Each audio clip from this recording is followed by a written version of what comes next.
So when my sister moved in, we're like, hey, what do you want us to get for drinks? And she's like, I haven't had Smirnoff in so long. Can we get Smirnoff? I'm like, yeah, sure. And there's a mango flavored, so we're like, okay. Mango. It tastes like candy. All Smirnoff Ice tastes like candy. In a weird way, though. After this, I really would like to get beer. This is so sugary. I love it. I know. Children's booze. I know. It's only... I'm indulging my inner child. Abysmii. Don't judge. It's 4.5%. Oh. Like You're 4.5%. alcohol. Yes. This is less than our hard cider. This is less than a beer. Well, it's meant for people who are 4.5 years old, so... Fuck you. I can't feign superiority. When I was in college, sometimes all you could afford was Smirnoff Ice, so whatever. That's fair. Sometimes you just want something that's mildly alcoholic and like super freaking sugary. It's like drinking a Sunny Delight.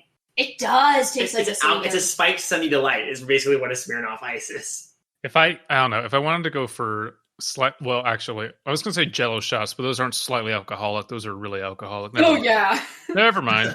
There was a point I remember when I was in college that I mixed Sunny D with vodka. It was like a Sunny screwdriver. But it was like 3/4 vodka and 1/4 Sunny D. Well, that's the proper way to do it. Less driver, more screw. To which I remember a friend of mine was that and was like, "That is the most fucked up screwdriver I've ever seen."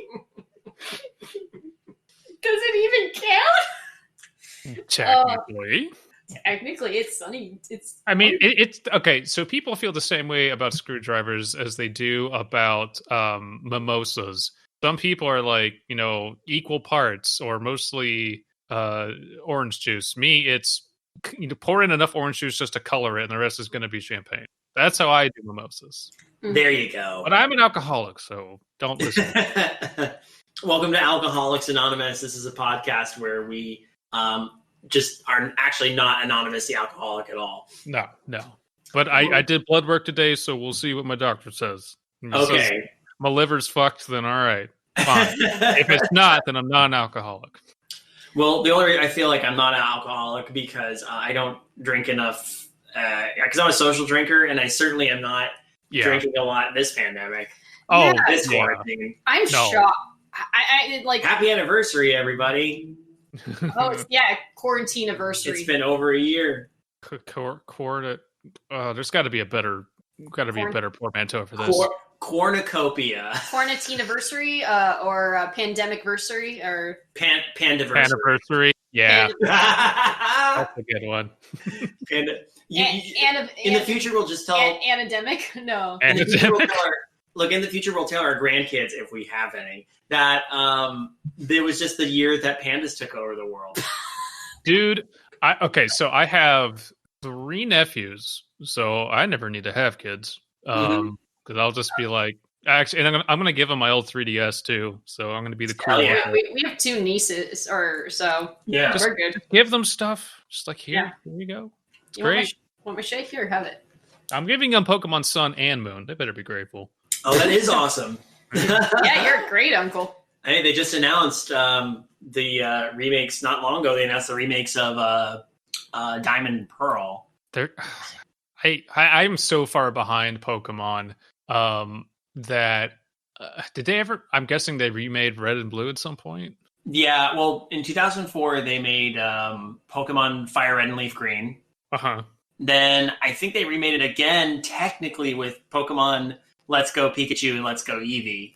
I've played Red, Blue, and Yellow. I've played Sun and Moon. I've played Pokemon Go, and I have to say, and I played like Pokemon Snap and Stadium and all that. But I have to say, I kind of like Pokemon when it was really old and janky.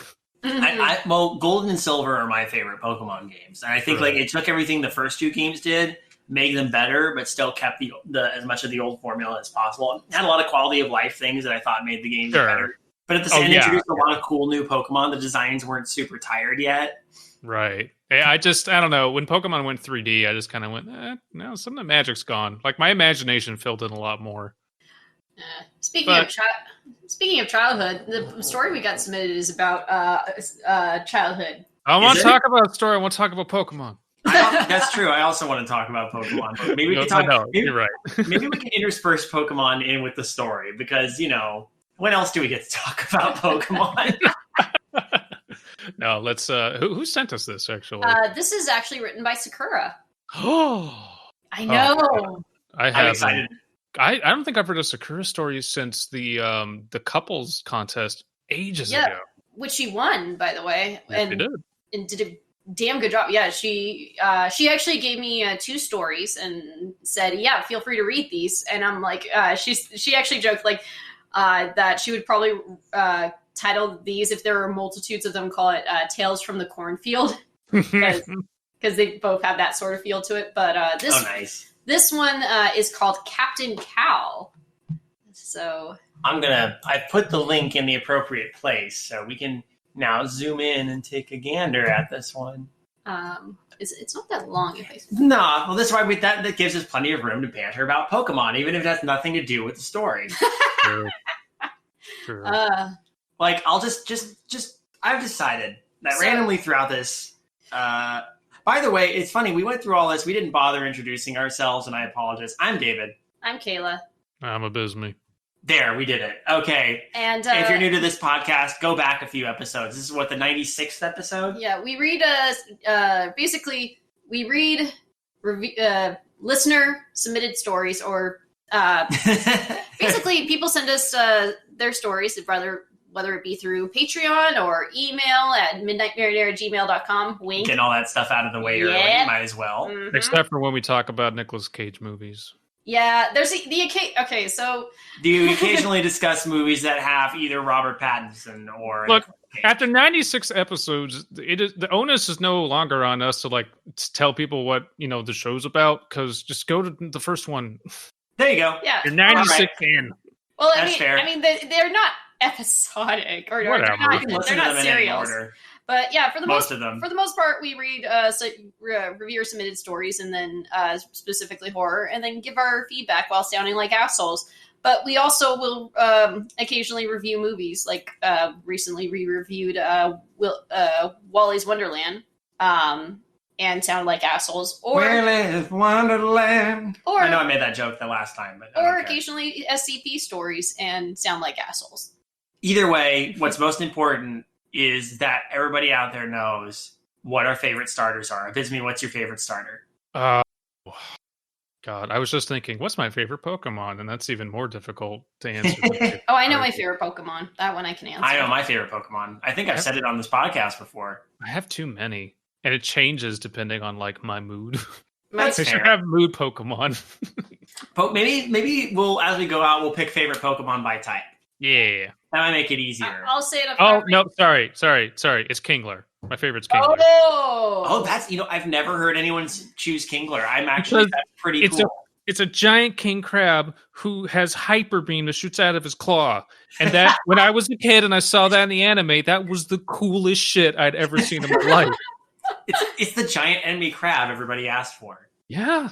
My favorite is Noibat, because he is a precious good boy son. That's a good one. Yeah. It's a very tiny, adorable bat. Adorable, and then it turns into Noivern and turns into a badass.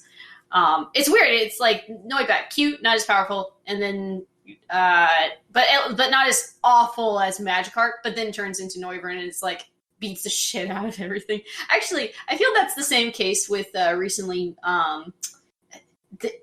We call her Bonnie because that's the name of the Pokemon. Boltund and Yamper. So Yamper, weak little thing, and then Boltund is like this beast of a thing that's like bite, dies, eats XP, fast motherfucker. Like we've been playing Pokemon Sword during the pandemic, nice. And before the pandemic. So nice.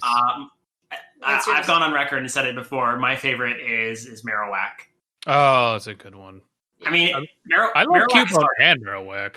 Cubone and Marowak are my favorite Pokemon, and in particular, since they added the Fire Ghost version of Marowak in Sun and Moon, that's my favorite version, my favorite iteration of Marowak.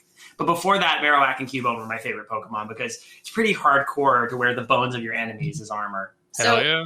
I think the reading order should be by alcohol tolerance, between the highest alcohol tolerance to the lowest. So Abysmii's first, then me, then David. How dare you? But it's true. Look, it's not fair to say that about David. He's only 4.5. Wouldn't have a high alcohol. I'll pee on your shoes. Don't think I won't. I got my big boy pants.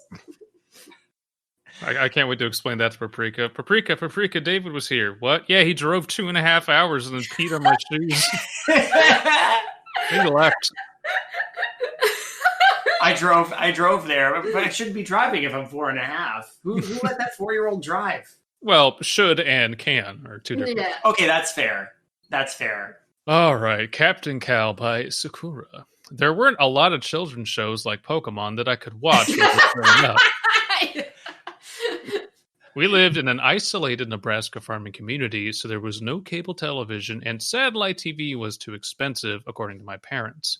We had a DVD player, and the Postal Service managed to get the Netflix DVDs to us. Remember when Netflix would mail out DVDs? I do. That was... wow. That feels like a lifetime ago. Remember Netflix? Remember when they mailed you DVDs? Remember when Netflix was like, just whatever movies exist and not churning out obscure garbage that you're just never going to watch? Yeah. Remember Blockbuster? I do. What was I don't think we've actually touched Netflix since The Dark Crystal.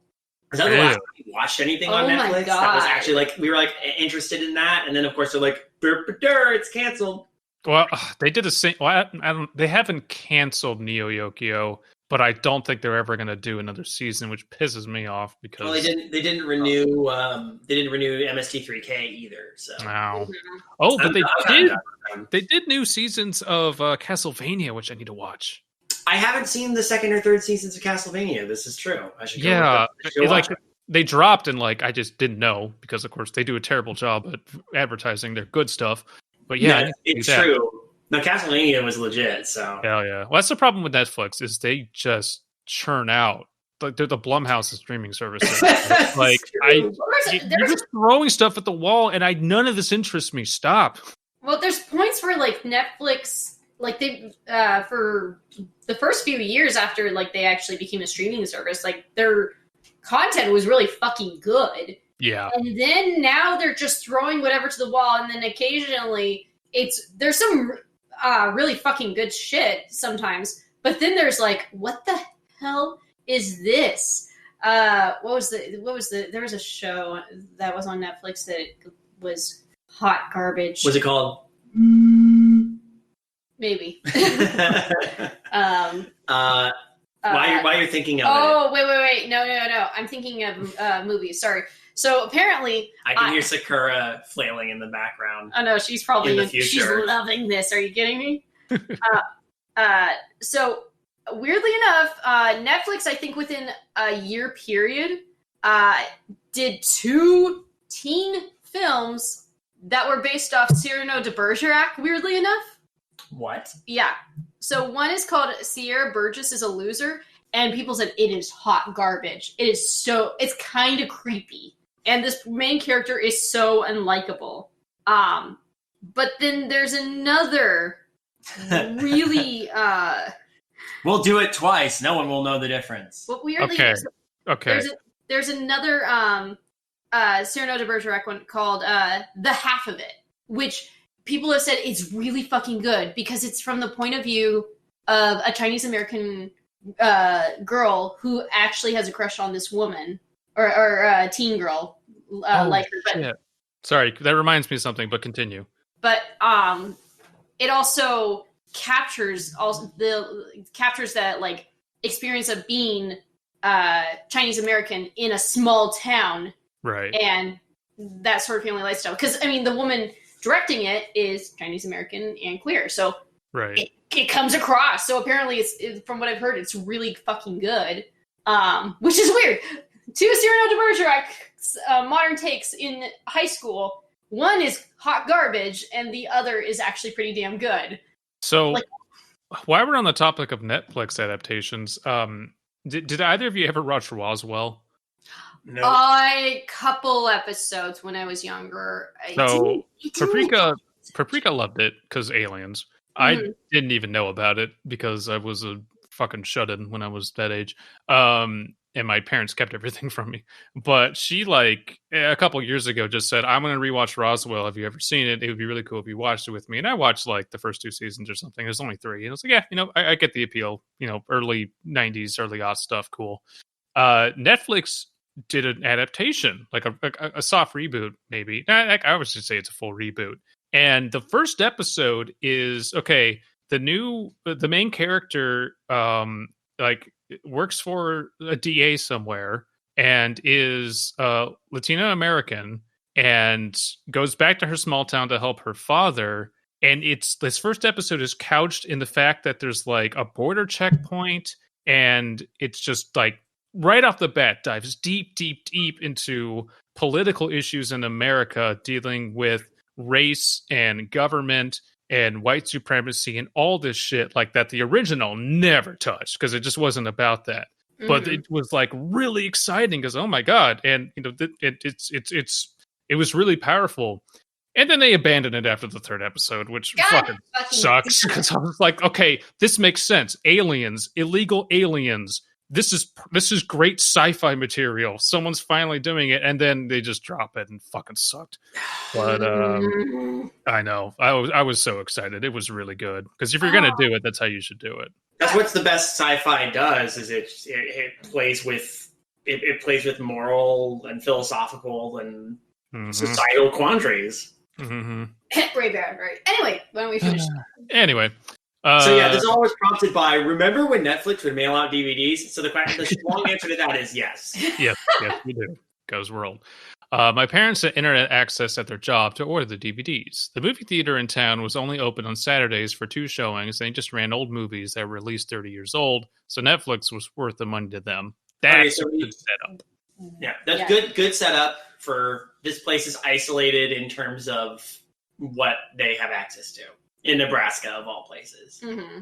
That's not to say that we were cut off from the civilized world. We had the required radio to get weather alerts, and there was an aerial antenna on the roof that received 3 channels, ABC, CBS, and NBC. If the weather was clear, we could get the channel that carried Fox. Sadly, on Saturday mornings, there were no cartoons on the channels carried. There were no cartoons on the channels carried the local farm report instead. No Saturday morning cartoons? And only farm reports? Yeah, That could have been worded a little better. Well, sadly on Saturday mornings there was no cartoons, comma, as the channels carried. I think that would help clear it up a little. Just a comma right there. Or sadly, comma, then. Yeah, like there needs to be a comma spliced somewhere in there. Yeah.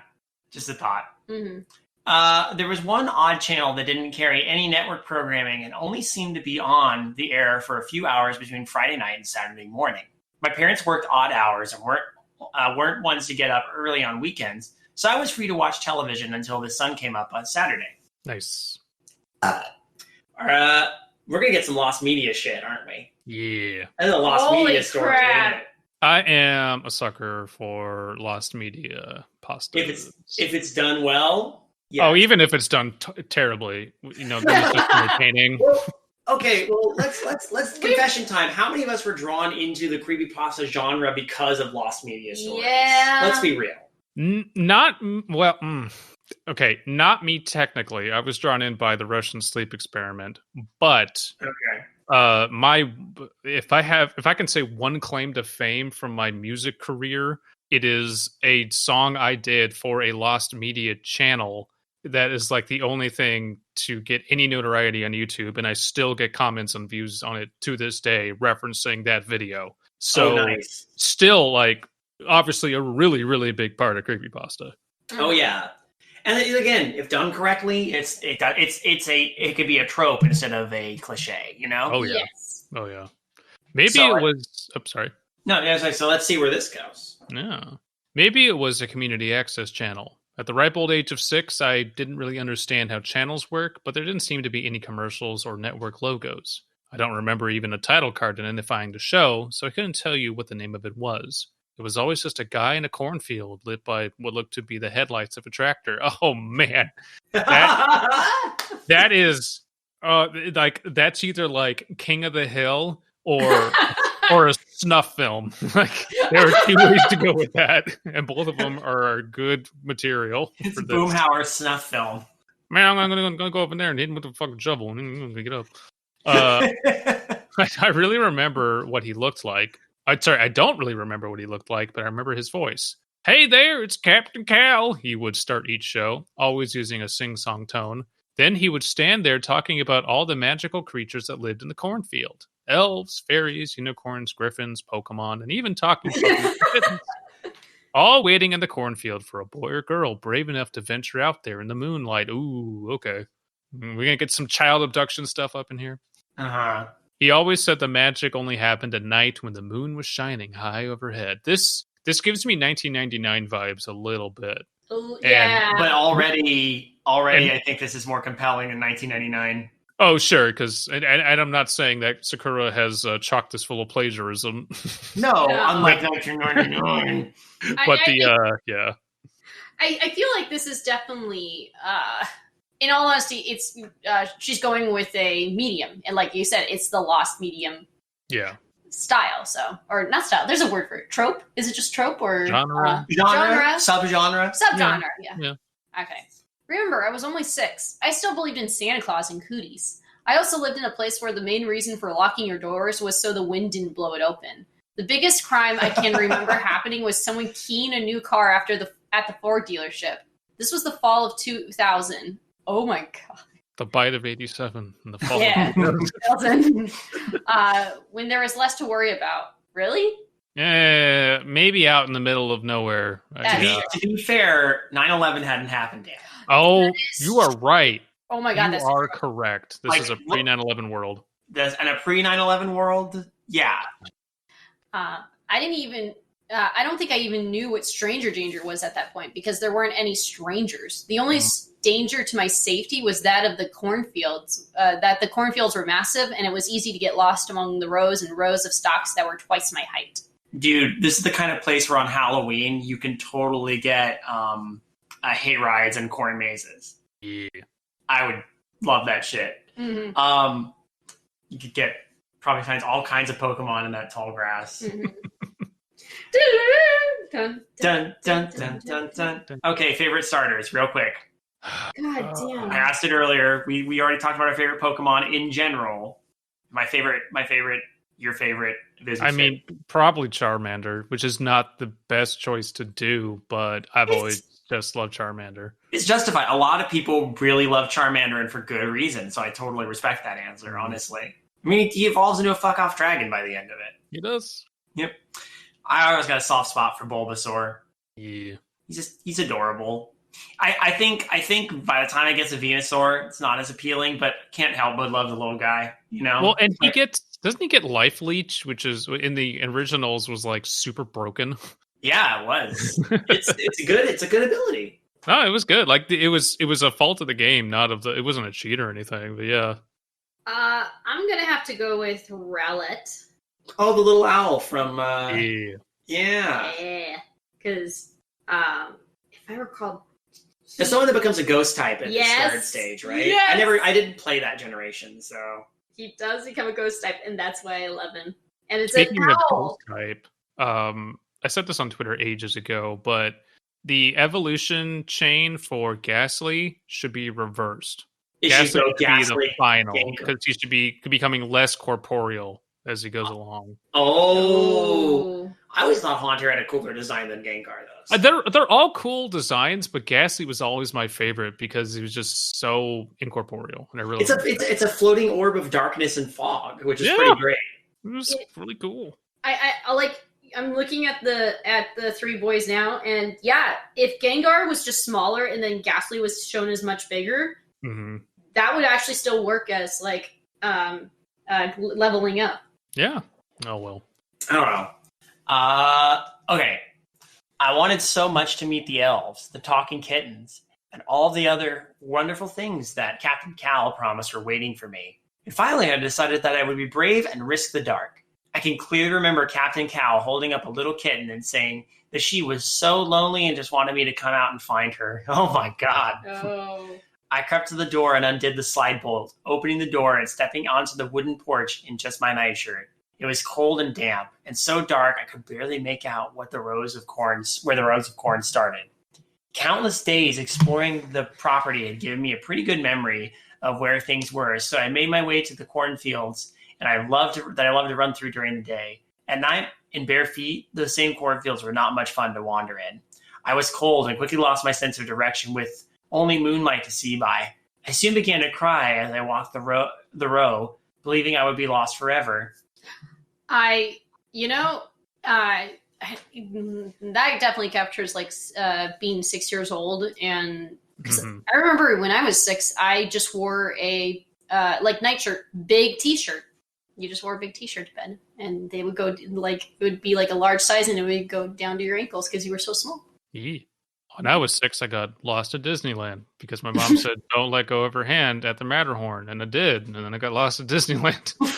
Cried my eyes out. I don't blame you for that. I mean, it has to happen at least once. The moment anyone gets lost at Disneyland, though, I feel like Future David needs to play this clip. Michelle, where are you? Abysmii! That would be prophetic. Kitty, I called out. Kitty, I'm here, but I'm lost and scared. Kitty, are you here? It was not a talking kitty, but Joe Connor, who found me curled up in the dirt, sobbing just as the sun was rising. A talking kitty? Dun dun dun dun dun dun dun. Okay. Sorry, go ahead. Birds. Joe lived in town and worked the cornfields since my parents both had full-time jobs, but didn't want to let the fields just sit empty. He was only there at that time because of his driverless tractor. It was satellite guided, but used sensors to detect objects in its path. And it had sent a text alert to his phone that someone was blocking it. In Oddly, 2000? Yeah, that's not impossible, but it's probably very high not tech for BFE Nebraska. Yeah. So, here's a funny thing. I did do a quick read through of that, of this story before I submitted it, because I read through and I'm like, can we read this on UCA? And she said, sure.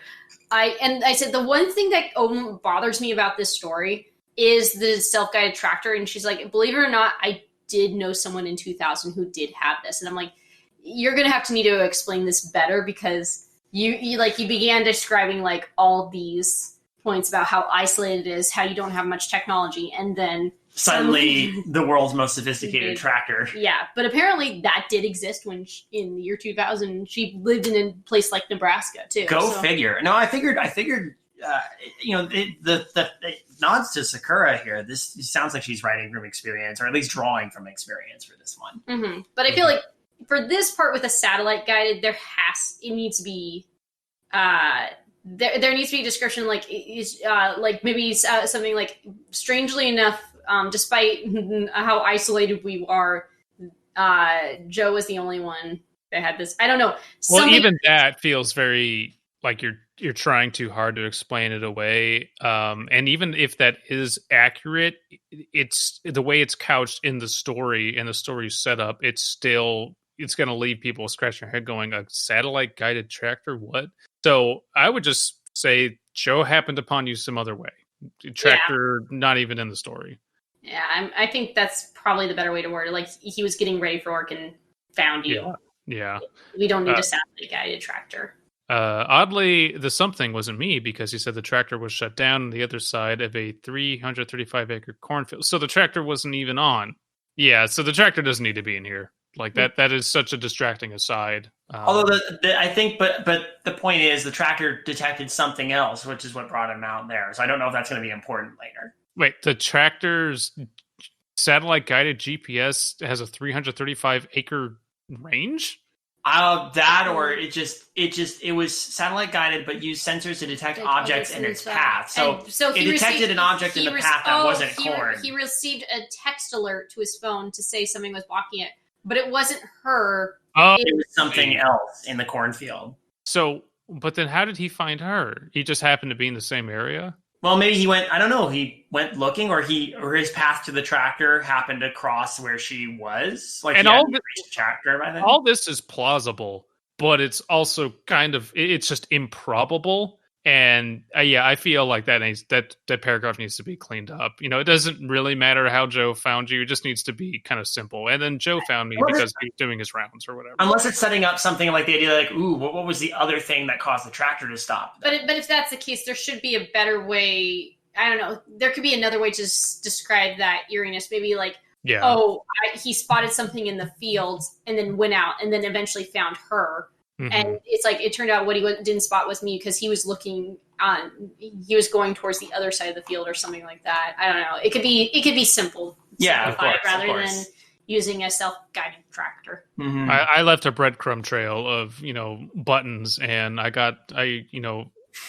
mixed up my own breadcrumb trail of buttons, but Joe happened to find them and like put two and two together. I don't know, something. I started dropping Pokemon cards. But I think I think the idea it is supposed to give that idea like, what did the tractor run into? Yeah, for sure. But I feel like there should be something else. I don't know, simpler to keep that. Like, is there something else that's in the field with her? Is there another way that Joe could have spotted it, but then accidentally ran into her? Yeah, like she could have entered the cornfield from one end. Joe could have entered the cornfield from a different end just during his, daily routine. And he says, well, we're actually technically closer to my truck, so I'll just, let's just go back to my truck the other way, and I'll just drive you around. And on their way back, they encounter whatever. Just as there's something to throw out there. Not saying that's what Secoura should do, but that's more simple. Yeah, let's see where the rest of this goes. Because now, I won't say this much. Story's got me. Yeah, no, I want to know. I think it's your paragraph now, Kaela. Yes. Okay. I guess at some point I cried myself to sleep despite the cold and damp. I remember, despite the cold. I remember him picking me up and carrying me back to the house, yelling for my parents as he sat me down on the sofa. I told him about Captain Cal and the show that was on every Friday night and how he talked about all of the wonderful magical creatures that came out at night to play in the cornfield. They were angry with me, but they were mostly scared. The sheriff even came to the house and listened while I repeated everything I could tell him about the show and Captain Cal. He said it must have been a pirate broadcast. I don't know what that meant at the time, but after that night, I never saw the show again. My parents took to unplugging the television and making sure that I was in bed instead of staying awake until sunrise. Oh, no. Oh, no. My window to the world. In time, the memory faded, since it seemed to be a case of no harm done. I eventually believed it had just been my overacting active imagination or weird dream that led me to venture out that night in search of a kitten. When my parents decided to sell the property over a decade later to one of the commercial farmers, I came home to help them pack up. My dad joked about how we owned 1,240 acres. Right, 1,240 acres, but really only developed about 1/3 of it. The backwoods, as my friends called it, was mostly untouched. And I think it finally occurred to us to all of us that the majority of the property had been ignored, like it didn't exist. We agreed that we needed to take the tractor for one last ride and see just what was back there for our own curiosity, if nothing else. So, like, her parents and her, or her friends and her? I'm sorry. So they had a large amount of acreage, and only 1/3 of it was actually knocked down and tilled and developed into farming land. The rest of it's woods. That tracks, yeah. Okay. That's a lot of acreage. It's a lot of land. It was definitely the woods, overgrown with trees and brush and bushes, and also with raccoon dens and at least one coyote that we saw. There was also an old cabin, no doubt a hunting blind that had been there for close to a century, and I remember feeling scared. It felt like I had when I was 6 years old, lost in a moonlit cornfield. We had to explore it, of course, and see if there was anything interesting or valuable. What we found was a small diesel generator, the remains of broadcasting equipment, and a video camera that still had an old VHS tape in it. Apparently someone had been trying to do a show from there, but abandoned the location and the elements long before we found it. On the wall was a jacket that said Captain Cal across the back of it. Dad grabbed my hand and said, "Let's go," as he pulled me outside. We never said a word about it after that, since there didn't seem to be a point to telling it anyone. No harm done, after all. Okay.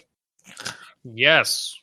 Secoura is very good at short, punchy stories. And those are my favorite if we're talking about online horror fiction. And this story achieves everything it sets out to do, which is I lived in the middle of nowhere, and there's a pirated broadcast out there of some dude trying to lure kids into cornfields in the middle of nowhere because he didn't think he'd get caught. And that is nefarious and creepy, and it's lost media-ish. Perfect. Love it. Well, it's interesting because like it seems like the viewpoint would be a little different, but it does track actually. Yeah. Like maybe the hunter's blind is facing the cornfield. Yeah. You know? And I think the idea is that that tractor accidentally ran into what was most likely Captain Cal. Or the cabin or something, yeah. Interesting. We found Captain Cal underneath the tractor. Oh my god. Oh, it could also be that the tractor just stopped because it detected something. You know, and that was Captain Cal trying to make his way across the field to where the dude. Yeah, that's like, and it you can interpret it however you want. Where did Captain Cal go? Did he die? Did he leave? Did he quit? Did he get arrested? Who knows? Or was he run over by a tractor? Who knows? The context details are nice. It's again short and punchy, and that's a good thing for this kind of story. Yeah. I'm trying to think. I had some other thought in here. The other thing you could purport from this is that it seems like the broadcast might have even been directed just at our protagonist here. Yeah, or just like enough of like maybe Captain Cal knows that, hey, within a certain mile radius, I know that I can hit at least 25 farmhouses or whatever. Yeah, but it happens to be the one that's closest to their cornfield. It's on their acres of land, that family's acreage. So the one thing I do suggest, the jacket was never brought up earlier. I feel like that should have been brought up. Like earlier, like he wore a like some sort of jacket with bedazzled Captain Cal with Captain Cal lettering on it. Well, and to be fair, it does say I don't really remember what he looked like. So that's kind of just there to say, yes, this was Captain Cal's cabin. Say that 5 times fast. That's true. But at the same time, because the VHS could have had a handwritten label on it saying Captain Cal Episode 1, but it's fine. You could have or it could have just had the words in big, like ambiguous. You could just have the words Cal on the back of the jacket, just CAL. Captain Cal's plan to abduct children, number 75. Or like a not gas station jacket, but like one of those. I always think of it as a gas station jacket, but like a worker's jacket that had Cal jumpsuit. Yeah, with the name Cal on it. Yeah, there you go. Like maybe lose the captain part, and then it gets even a little bit more cryptic. I mean, it's still like there's not for the character's name, but for the jacket evidence. I mean, that's just a suggestion, Secoura. Like honestly, we're just throwing ideas out. The only thing, like I said, the only thing that I was a little iffy about is the self-guided tractor. I believe her that it existed in 2000, and that she probably did know someone who had it. But at the same time, it feels kind of off-putting when earlier it's been described how isolated this place is and how like the technology was meh. I think what Secoura was saying was that her family was not quite Luddites, but like very very low tech, which does not mean that the rest of the town was necessarily. No, but we also got nothing about the rest of the town. So when Joe comes in with his space age tractor guidance system, it's a very big clash. Oh yeah, especially considering that he works for the family, right? Yeah, right. There's a proximity issue there. Yeah, but it's hard. I wouldn't know what to tweak beyond that because I actually think again the story works very well on its own. This is a very very classic in terms of like good creepypasta. That's like the vibe I get from it. It's short. It's anecdotal. You can infer a lot from it. It's also believable enough that I'd be like, Yeah. you can imagine something like this happening. It's got enough like details, but it doesn't flood you with them to help you suspend disbelief. Right. And I think what I like about it too, because this creates the vibe of, I think my favorite parts is the idea of this small town, the idea of this Nebraska cornfield location. Like the atmosphere in this is very good. Mm-hmm. I love the image of the little girl wandering through the cornfield in the moonlight. It's very in just a nightshirt. Yeah, it's spooky and sad. Yeah. Yeah. Who's your favorite gym leader? Oh boy. Pokemon waifus to go. Oh no. Well, my waifus, none of them are gym leaders for in Pokemon. Favorite gym leader. I like Lieutenant Surge because he served in the Pokemon War, and the implications of that are never explored. But boy, are they deep.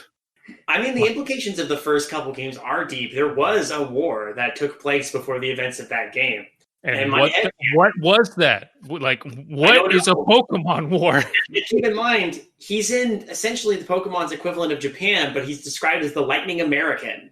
Oh, you're right. Fight for America during this Pokemon War? World War II, but Pokemon. I mean, it's possible. It's crazy. And that's probably a throwaway line someone put in there. Like, it doesn't mean anything, but the implications are just so drastic. I mean, the other thing too is there's a space shuttle in the museum in Computer City, and they talk about landing on the moon in '69. So there are some parallels to the Pokemon world still happen in ours. So and Pokemon is built on just like a surreal or a kind of a magical realism of our reality, just slightly tweaked, and that makes it so accessible and relatable. Oh yeah. I mean, I have some theories, but I could discuss those with you when we're off recording. So just because Drake's part 2, more Pokemon theories. Oh yeah, yeah. I'm now looking at different gym leaders. You like seeing if because there's Whitney. I always look. It's Nurse Jenny. No, sorry, Officer Jenny. Nurse Jenny. Nurse Jenny, Officer Joy. Both of them at the same time. Fuck it. Those are my waifus. There you go. Gosh, I thought I had an answer to this, but I have to think about it. Okay, I'll report back next episode with my. Remind me. This is what I want you to do, Feature David. I want you to record David's favorite waifu, and I want you to splice it in randomly in the next episode with zero context. Just say my favorite Pokemon waifu is blank, and then just do that. Somewhere in the next episode. Okay, sure. Perfect. I'll do that. Like, fuck the gym leaders. I want the professors. There's some. Yeah. Okay, then that's a good one. Favorite professor? Sonia. Sonia's great. Yeah. She's a new one, but a Sycamore. Same with Rowan. Again, we're talking about Pokemon. Juniper, too. What about Professor Oak? What about him? What about him? You were close. No one wants to fuck me. What's up with that? I sound like Ben Shapiro for some reason. I mean, you're not wrong. Ben Shapiro is the Professor Oak of the world. I don't want Ben Shapiro to be Professor Oak. No. Ow. Hey, Secoura. Thank you for sending us this story. This was a lot of fun. Ooh, freshness ratings. Yeah, I will give this, in terms of freshness ratings, I'll give this 1 kitten out of a 350-acre cornfield. I'm going to give this, I turned my collar to the cold and damp. Because cold and damp was in here twice, and I kept feeling like that was a reference. Ooh. My rating is corn grass. Yes. Thank you. As we established earlier, if you enjoy what you hear here and you'd like to hear our own feedback on your story, feel free to email us at midnightmarinara@gmail.com with a link to your story and or a posting of it. As long as it's actually yours and you have your permission, we will read it. You'll be dumb and make dumb jokes and give you critique and all that good stuff. If you're a patron, you get priority first, and you also get access to our choice dregs, which are all usually a lot of fun, but also pretty much just the banter. It's all banter, nothing but 24/7 banter. Banter and Morty, 100 years. Okay, you know what? No, Kaela, corn is a grass because grasses include cereal grasses, and maize, also known as corn, is a cereal grain. They're both cereals, so corn is grass. I just solved the mystery. You heard it here, folks. Corn is grass. Science. Good evening, intrepid listeners. This is the Pasta Shade, the host of Midnight Marinara, and this podcast is part of CreativeHorror.com, a network of podcasts and creators working together to build a constructive community of horror fans. For more content like this, visit us at CreativeHorror.com.